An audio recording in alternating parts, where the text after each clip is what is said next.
dalam sejarah militer.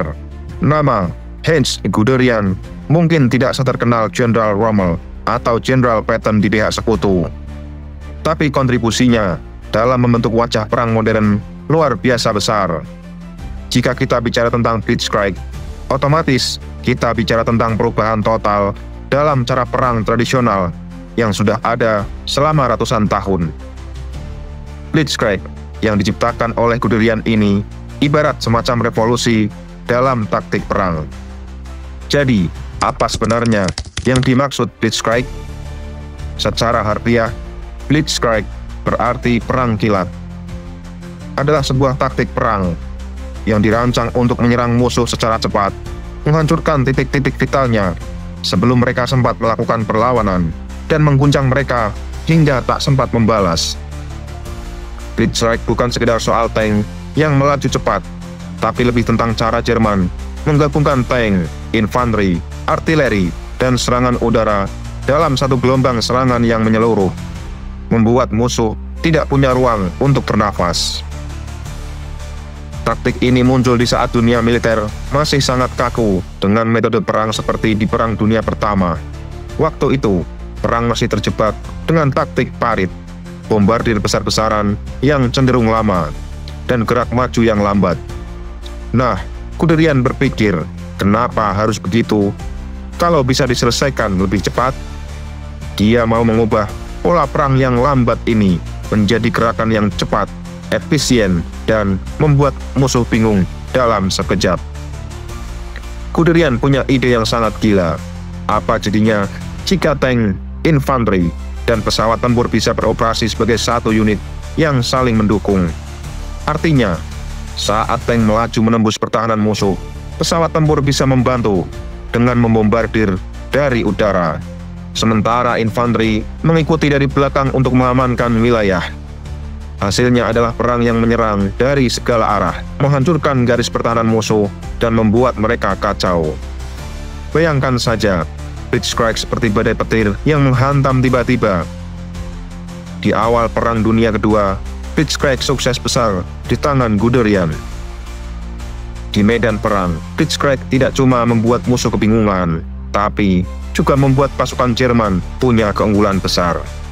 Pola pikir militer dunia waktu itu masih cenderung tradisional, tidak siap dengan taktik perang cepat seperti ini.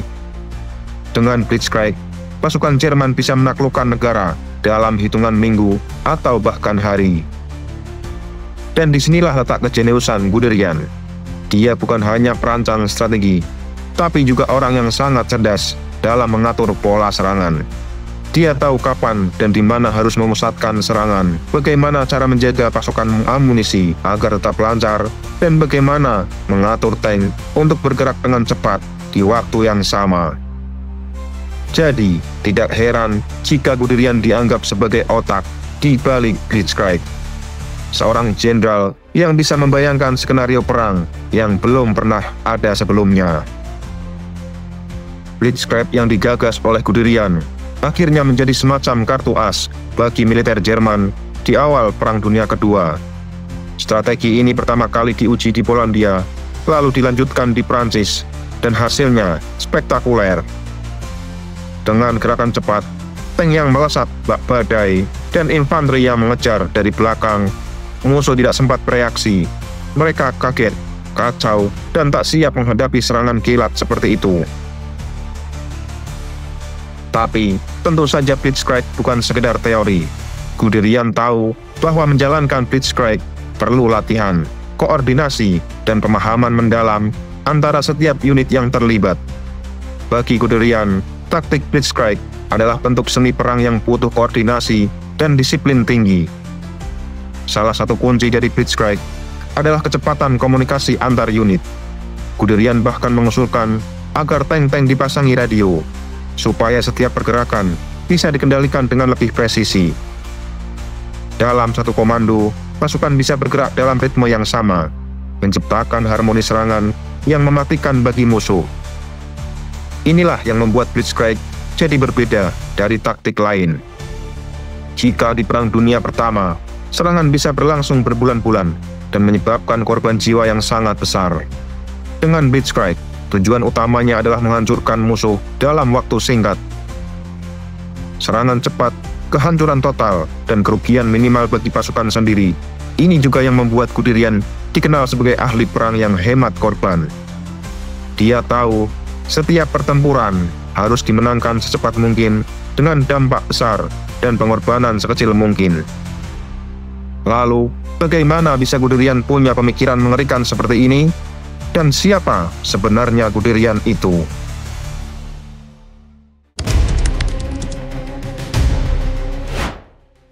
Heinz Wilhelm Guderian lahir pada 17 Juni 1888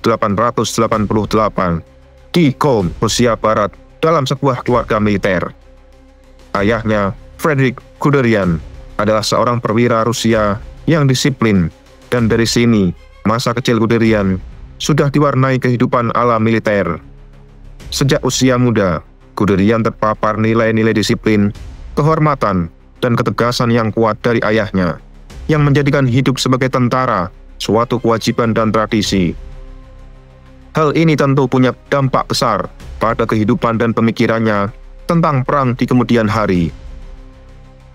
Masuk ke dunia militer di usia 19 tahun, Guderian awalnya bukanlah sosok yang dikenal. Dia berangkat dari titik yang cukup rendah di jajaran militer. Memulai karirnya di resimen infanteri, tapi dengan cepat terlihat bahwa dirinya punya bakat unik.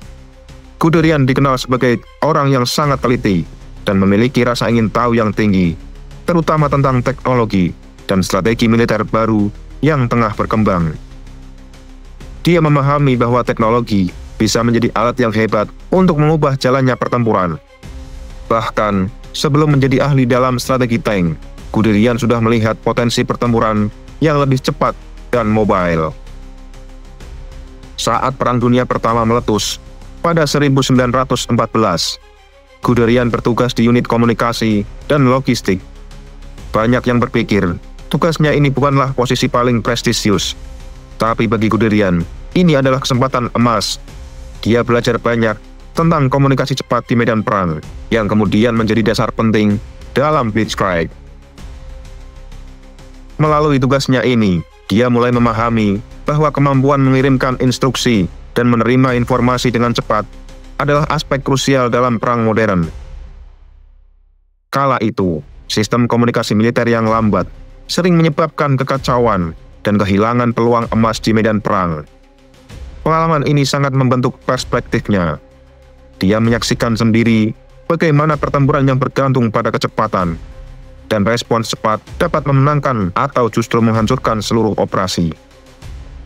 Di otaknya, Guderian terus berusaha menggabungkan kecepatan dan kelincahan dalam setiap rencana yang ia buat. Dalam masa perang itu, dia juga menggunakan sisa waktunya untuk terus menambah wawasannya. Dia membaca buku-buku militer dari para ahli strategi, terutama yang mengulas perang tank dan pertempuran lapangan terbuka. Dari sini, ia semakin tertarik dengan konsep perang yang lebih mekanis. Setelah perang selesai, teknologi militer berkembang pesat, dan muncul kendaraan-kendaraan tempur baru, seperti tank yang memberikan keunggulan di medan perang terbuka. Guderian melihat peluang besar di sini. Inspirasi terbesar Guderian sebenarnya datang dari musuh mereka, yaitu Inggris dan Prancis, yang sudah lebih dahulu bereksperimen dengan tank sejak Perang Dunia Pertama. Sebenarnya, Prancis dan Inggris sudah punya tank yang cukup baik pada masa itu, tapi mereka belum memaksimalkan penggunaannya dalam strategi militer. Mereka lebih sering menggunakan tank hanya sebagai pendukung infanteri daripada sebagai ujung tombak serangan. Melihat ini, Guderian berpikir, jika tank ini dipakai dengan strategi yang tepat, mereka bisa jadi senjata yang lebih mematikan. Dari sinilah ide-ide awal tentang Blitzkrieg mulai terbentuk. Guderian juga membaca karya-karya Jenderal Inggris G.F.C. Fowler dan Kapten Prancis Charles de Gaulle. Fowler mengembangkan teori perang tank, sementara de Gaulle percaya bahwa tank bisa jadi inti serangan besar. Bagi Guderian, pemikiran ini sangat menarik dan membuatnya makin yakin bahwa tank bukan hanya alat pendukung, tapi bisa jadi kekuatan utama di garis terdepan. Namun, idenya tidak langsung diterima oleh militer Jerman. Banyak petinggi yang masih terjebak dalam pola pikir lama, di mana tank hanya dianggap sebagai pelindung infanteri. Tetapi Guderian, dengan caranya yang gigih, tetap mempromosikan idenya. Dalam berbagai kesempatan, dia mengajukan proposal yang menekankan pentingnya kecepatan dan fleksibilitas. Di masa-masa inilah, Guderian mulai dikenal sebagai sosok yang berpikir di luar kotak. Seorang inovator yang berani menantang konvensi lama militer. Singkat cerita, pada tahun 1930-an, situasi politik di Jerman berubah dengan pesat, dan Nazi di bawah kepemimpinan Adolf Hitler mulai membangun kembali militer mereka yang sebelumnya dibatasi oleh perjanjian Versailles.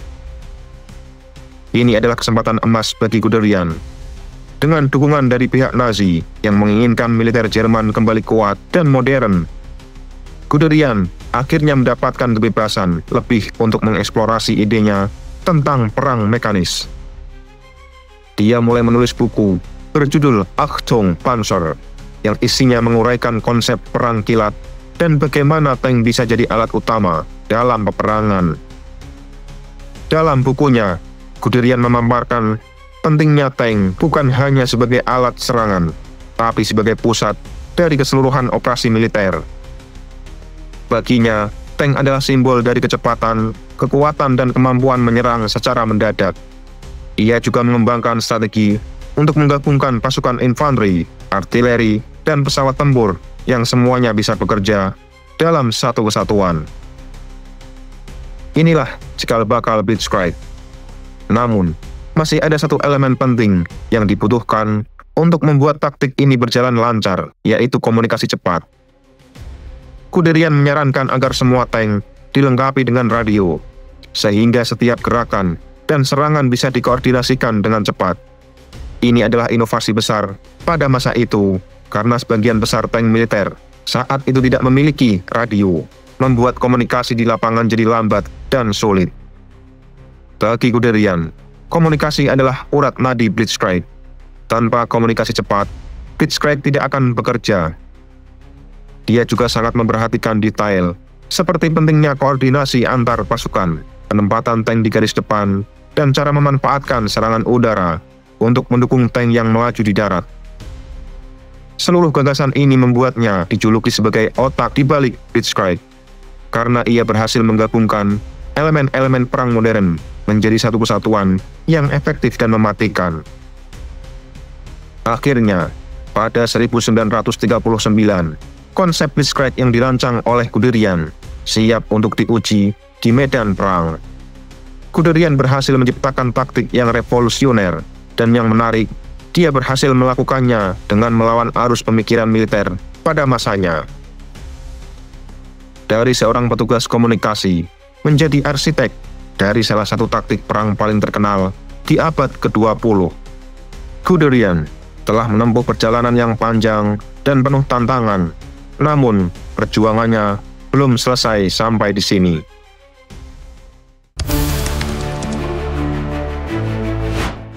Pada 1 September 1939,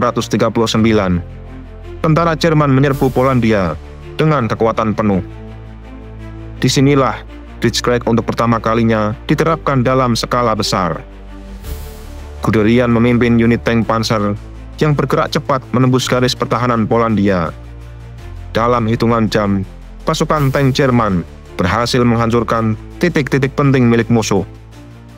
Sementara tank maju di daratan, pesawat Luftwaffe menguasai udara, memberikan dukungan serangan dari atas, dan menghancurkan artileri serta logistik Polandia. Strategi ini terbukti sangat efektif. Tank yang bergerak cepat tidak memberi waktu bagi pasukan Polandia untuk mengatur pertahanan mereka. Gerakan maju pasukan Jerman terus-menerus, dan dengan pola serangan kilat ini, garis pertahanan Polandia runtuh dengan cepat. Hasilnya, dalam waktu kurang dari sebulan, Polandia berhasil ditaklukkan. Serangan ini menjadi bukti nyata bahwa Blitzkrieg benar-benar bisa menghancurkan pertahanan musuh dengan cepat. Blitzkrieg tidak hanya menghancurkan garis pertahanan secara fisik, tetapi juga mental. Musuh dibuat panik, bingung, dan merasa terkepung dari segala arah. Dan yang paling penting, Blitzkrieg mengecilkan korban jiwa di pihak Jerman karena pertempuran dapat diselesaikan dalam waktu singkat. Kesuksesan di Polandia memberi Jerman kepercayaan diri untuk menerapkan Blitzkrieg di medan perang yang lebih besar dan rumit.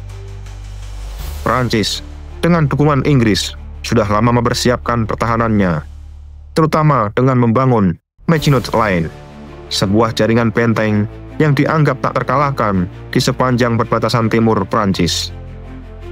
Namun, Guderian melihat kelemahan dalam pertahanan ini.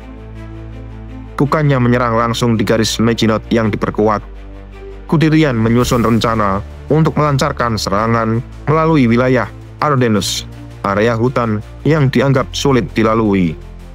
Pada Mei 1940, serangan ke Prancis dimulai. Pasukan tank yang dipimpin Guderian bergerak dengan kecepatan luar biasa melalui hutan Ardennes. Ini adalah gerakan yang sangat berisiko, karena wilayah ini penuh dengan rintangan alam. Tapi bagi Guderian, risiko ini justru memberi keuntungan strategis. Dia tahu bahwa Prancis dan Inggris tidak akan menduga serangan besar-besaran bisa datang dari arah itu. Suksesnya Blitzkrieg di Prancis mengejutkan dunia. Dalam waktu beberapa minggu saja, Prancis yang merupakan salah satu negara terkuat di Eropa jatuh ke tangan Jerman. Serangan ini membuat dunia sadar akan kekuatan baru militer Jerman. Setelah kesuksesan dan juga tantangan yang dihadapi di Prancis, Blitzkrieg tetap menjadi salah satu strategi militer yang paling dikenang dalam sejarah. Blitzkrieg bukan hanya soal kemenangan di medan perang, tapi juga soal bagaimana Guderian berhasil menginspirasi dunia militer dengan pemikiran revolusioner. Bahkan setelah Perang Dunia Kedua, konsep perang kilat ini masih mempengaruhi strategi militer modern.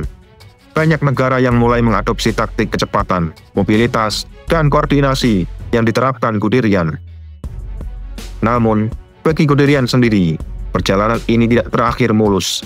Dia sempat berselisih paham dengan para petinggi Nazi, termasuk Hitler, yang sering tidak setuju dengan analisis taktis Guderian. Meskipun Guderian dikenal sebagai pemimpin dan taktik cemerlang, namun konflik internal dan tekanan politik membuatnya tersingkir dari posisi pentingnya di akhir perang. Meskipun begitu, jejak Blitzkrieg tetap hidup. Strategi perang yang diciptakan oleh Guderian telah mengubah cara dunia melihat pertempuran, menjadikannya sebagai salah satu taktik yang paling diingat dalam sejarah militer. Dengan Blitzkrieg, Guderian tidak hanya meninggalkan warisan militer, tapi juga sebuah cara berpikir baru tentang bagaimana teknologi, kecepatan, dan strategi bisa disatukan dalam sebuah pertempuran yang efisien dan mematikan. Untuk lebih banyak cerita menegangkan dan dramatis seperti ini, jangan lupa untuk menyukai, berkomentar, dan subscribe ke kanal YouTube kami. Kami selalu berusaha menyajikan konten terbaik untuk Anda, dan kami sangat menghargai kritik serta saran yang membangun. Jangan ragu untuk meninggalkan komentar dan menghubungi kami dengan ide-ide dan masukan Anda. Karena dukungan Anda membantu kami terus berkembang dan memberikan informasi yang lebih baik. Terima kasih telah menjadi bagian dari perjalanan kami.